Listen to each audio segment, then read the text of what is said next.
विद्यालय आपदा प्रबंधन समिति सदस्य आदर्श मध्य विद्यालय तुलसी रेलवे जिला किशनगंज से आज मैं आप सभी के सामने एक महत्वपूर्ण विषय पर अपने विचारों को प्रस्तुत करने जा रही हूँ।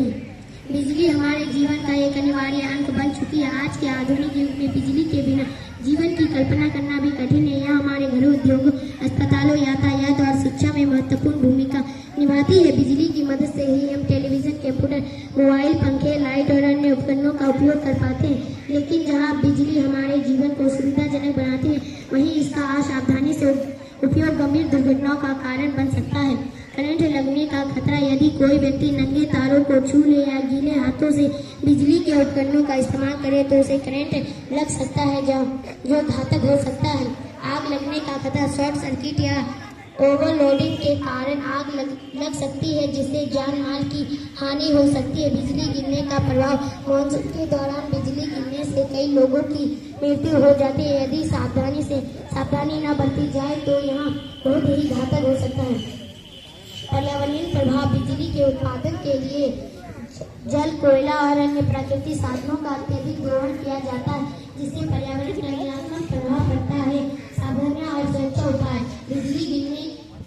बिजली के उपकरणों को गीले हाथों से न छुएं। पुराने और क्षतिग्रस्त तारों को समय पर बदलें। जरूरत न होने पर बिजली का उपकरणों को बंद रखें। बिजली गिरने के समय खुले मैदान में जाने से बचें और सुरक्षित स्थान पर रहें।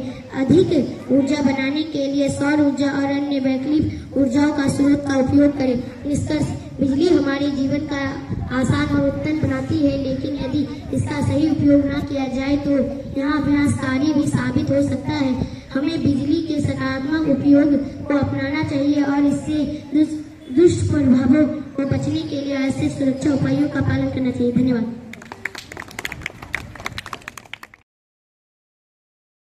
विद्यालय आपदा प्रबंधन समिति सदस्य आदर्श मध्य विद्यालय तुलसी रेलवे जिला किशनगंज से हूँ। मैं आज मैं एक बहुत ही गंभीर विषय पर अपने विचार रखना चाहता हूँ। बोरिंग गड्ढे से होने वाली घटनाएं। बोरिंग यानी पानी निकालने के लिए जमीन पर किए गए गहरा गड्ढा, लेकिन जब इसे बिना सुरक्षित का खुला छोड़ दिया जाए तो ये मौत के कुएं बन सकता है। कई बार लापरवाही के कारण छोटे बच्चे, जानवर और यहाँ तक कि बड़े लोग भी इसमें गिर जाते हैं, जिससे जानलेवा घटना हो सकती है। नंबर 1, बच्चों को गिरने की घटनाएं। कई बार खेलते खेलते छोटे बच्चे इन गड्ढे में गिर जाते हैं। भारत में कई ऐसी घटनाएं हुई है जहां बचाव कार्य दिनों पर भी चलता है। 2006 में प्रिंस, 2022 में तन्मय जैसे कई बच्चे बोरिंग के गड्ढे में गिरने की वजह से चर्चा में आए। नंबर 2, जानवरों की मौत। खुले बोरवेल में अक्सर जानवर, कुत्ता, बकरी आदि जानवर इसमें गिरते हैं, जिससे उनकी मौत हो जाती है। इससे आसपास के वातावरण में गंदगी और दुर्गंध फैलती है। नंबर 3, कई बार बचाव कार्य के दौरान मिट्टी धंस जाती है, जिससे हालत और बिगड़ जाती है। ऐसे गड्ढे के आसपास खड़े होने से भी खतरा बना रहता है। नंबर 4, भूजल स्तर और पर्यावरण पर प्रभाव। बिना प्लानिंग के की गई भूजल स्तर गिरता है, जिससे समस्या और बढ़ जाती है। कई जगहों पर एक गड्ढे खोदने के बाद उसे खुला छोड़ दिया जाता है, जिससे दुर्घटना की संभावना बढ़ जाती है। धन्यवाद।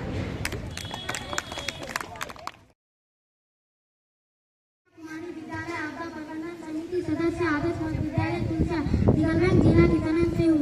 मैं आप लोगों के सामने जल जमाव से परेशानियों के बारे में कुछ कहना चाहती हूँ। जल जमाव एक गंभीर समस्या है जो हमारे दैनिक जीवन को प्रभावित करती है। यह समस्या न केवल हमारे स्वास्थ्य को खतरे में डालती है, बल्कि हमारे घरों और संपत्ति को भी नुकसान पहुँचाती है। जल जमाव के कई बीमारियाँ फैलती है, जैसे कि मलेरिया, डेंगू और अन्य जलजनित बीमारियाँ।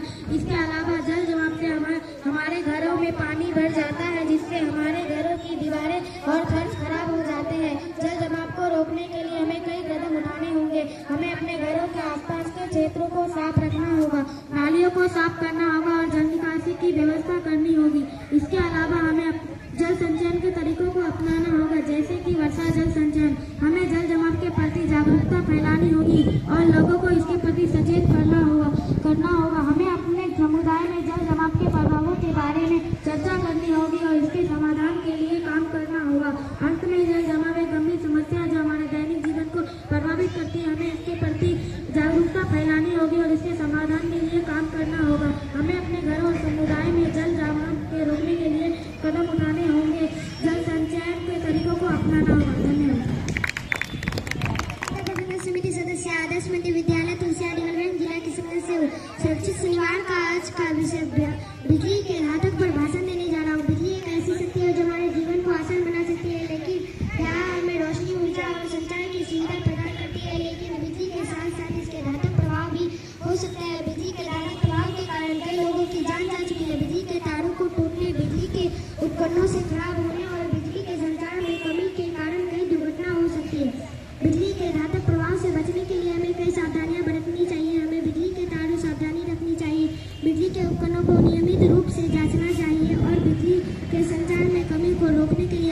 कदम उठानी चाहिए। इसके अलावा हमें बिजली के सुरक्षित उपयोग के बारे में जागरूकता फैलानी चाहिए। हमें लोगों के बिजली के सुरक्षित उपयोग के बारे में शिक्षित करना चाहिए ताकि वह बिजली से घातक प्रभाव से बच सके। अतः अंत में बिजली एक शक्तिशाली ऊर्जा है जो हमारे जीवन को आसान बना सकती है, लेकिन इसके साथ साथ घातक प्रभाव भी हो सकते हैं। हमें बिजली को सुरक्षित उपयोग के बारे में जागरूकता फैलानी चाहिए और बिजली के घातक प्रभाव से बचने के लिए आवश्यक कदम उठानी चाहिए। धन्यवाद।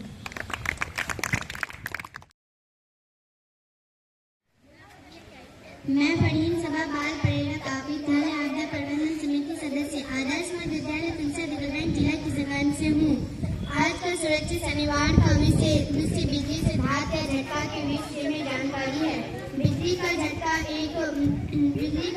एक संभावित गंभीर चोट है जो हमें मानव शरीर से होकर गुजरता है। ऐसा तब हो सकता है जब कोई व्यक्ति विद्युत ऊर्जा से किसी जीवित स्रोत के संपर्क में आता है। ये शरीर से गुजरने वाली विद्युत धाराओं के प्रति एक शरीर की प्रतिक्रिया है। बिजली के कोई स्रोत बिजली के झटके के कारण बन सकते हैं, जिनकी बिजली मानवीय बिजली उपकरण शामिल है। बिजली के झटके से कैसे बचे, इसके लिए बिजली से चलने वाली चीजों को छूते वक्त सबसे पहले बिजली का बटन बंद करें और चप्पल जरूर पहने। अगर आपके सामने किसी व्यक्ति को करंट लगा है तो उसे छूकर बचाने की कोशिश न करें, अन्यथा आप भी करंट की चपेट में आ सकते हैं। इसके लिए किसी लकड़ी के वस्तु का प्रयोग करें, इससे आपको करंट नहीं लगेगा। किसी व्यक्ति को करंट लग जाने पर उसे सही स्थिति में लेटाएं। इसके लिए उसका एक हाथ से सिर को नीचे रखें और दूसरा हाथ आगे रखें। वहीं एक पैर सीधा और दूसरा पैर मुड़ा रहने दें। ऐसा करने पर उसे कुछ समय बाद होश आने लगेगा। धन्यवाद। आद्या प्रबंधन समिति सदस्य आदर्श मध्य विद्यालय तुलसी दिगलबैंक जिला किशनगंज से हूँ। मैं बोरिंग के गड्ढे से होने वाली घटनाएं के बारे में कहना चाहती हूँ। बोरिंग के गड्ढे से होने वाली घटनाएं एक गंभीर समस्या है जो हमारे दैनिक जीवन को प्रभावित कर सकती है।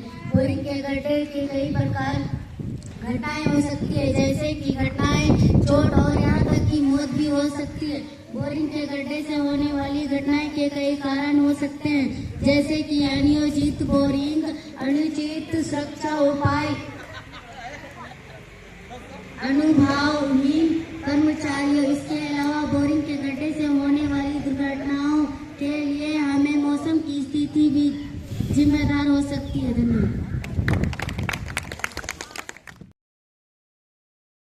आदर्श विद्यालय के आदर्श बच्चों, जैसा कि आप सबको पता है कि आज शनिवार है और प्रत्येक शनिवार को हम लोग मुख्यमंत्री विद्यालय सुरक्षा कार्यक्रम के तहत सुरक्षित शनिवार का कार्यक्रम करते हैं। तो आज सुरक्षित शनिवार का विषय है बिजली से घात, मतलब इलेक्ट्रिक शॉक, इसको इलेक्ट्रिक शॉक भी कहते हैं। और जल जमाव से होने वाली परेशानियां और बोरिंग के गड्ढों के संबंध में जानकारी। तो सबसे पहले बिजली से घात, इलेक्ट्रिक शॉक, हमें खासकर बच्चों को यह ध्यान रखने की आवश्यकता है कि कभी भी बिजली उपकरण को नहीं छुएं या बिजली के तार को नहीं छूना है। बिजली के तारों से हमेशा दूर रहना है। अगर मान लीजिए कोई बिजली का उपकरण खराब हो गया है, बल्ब नहीं जलता है या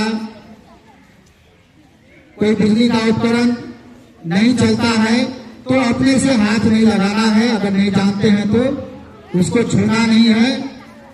उनका जो मिस्त्री होता है उनके द्वारा ही ठीक कराना है, अपने से हाथ नहीं लगाना है। इस बात का ध्यान रखेंगे। और जो बिजली उपकरण है उसके नजदीक तो जाना ही नहीं है। अभी आप लोग को एक वीडियो दिखाया गया कि एक बच्चे ने नंगे तार को पकड़ लिया और उन्हें बिजली का झटका जोर से लगा। तो कोई भी बिजली का तार को नहीं छूना है।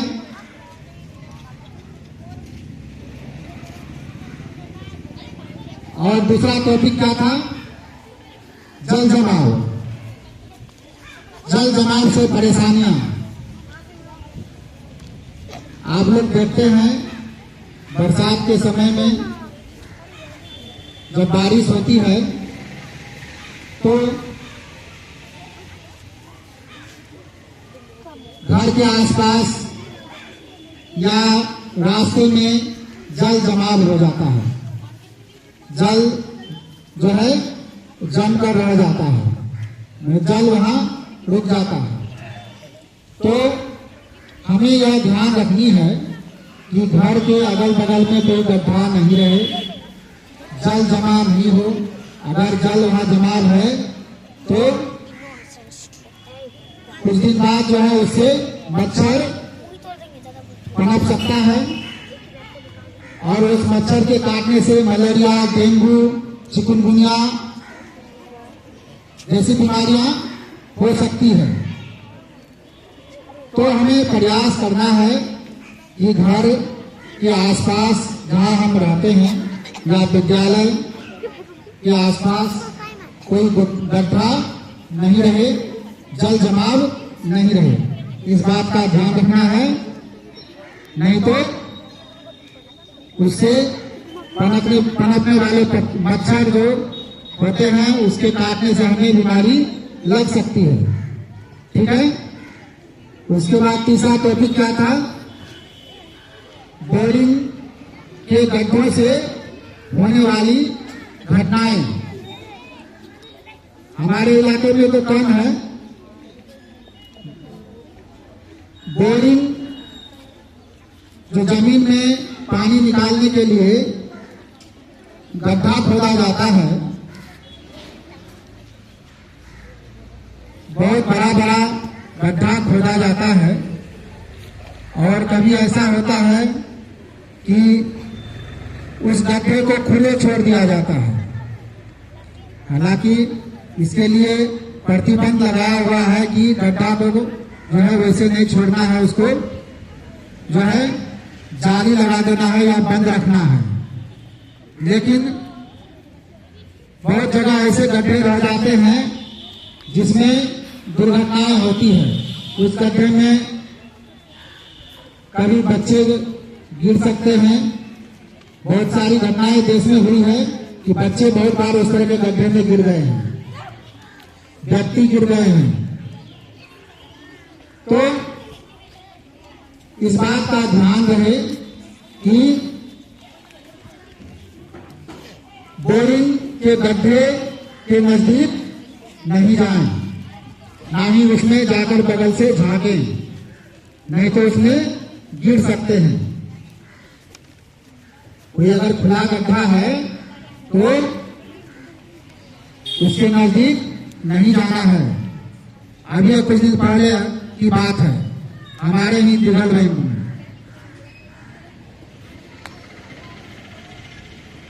शायद सिंगीमारी पंचायत में वो जेसीबी से जो है मिट्टी उठाया जाता था और मिट्टी उठा के बहुत बड़ा गड्ढा हो गया और उसी में एक बच्चा खेलते खेलते जाकर के क्या हुआ, गिर गया। जैसे गिरा ना, उसके ऊपर मिट्टी भी कुछ ऊपर से ससर के गिर गया और उस बच्चे की मृत्यु हो गई। तो इस बात का ध्यान रखना है कि गड्ढे के नजदीक में नहीं जाना है। होते हैं बच्चे, देखते हैं क्या है, गड्ढा है, और जो है क्या करते हैं, झुक करके देखते हैं। तो झुक करके देखने का मतलब ऐसा भी हो सकता है कि आप ससर के गिर सकते हैं गड्ढे में। तो इस तरह की घटनाएं हमारे इलाके में 2 घटनाएं हो चुकी है, जो बच्चे जो है गड्ढे में फिसल करके गिरे हैं और उनकी मृत्यु हो गई है। तो कोई भी बड़ा गड्ढा है जहाँ मिट्टी को निकाला जाता है, उसके नजदीक में नहीं जाना है। इस बात का ध्यान रखेंगे। चलिए, धन्यवाद।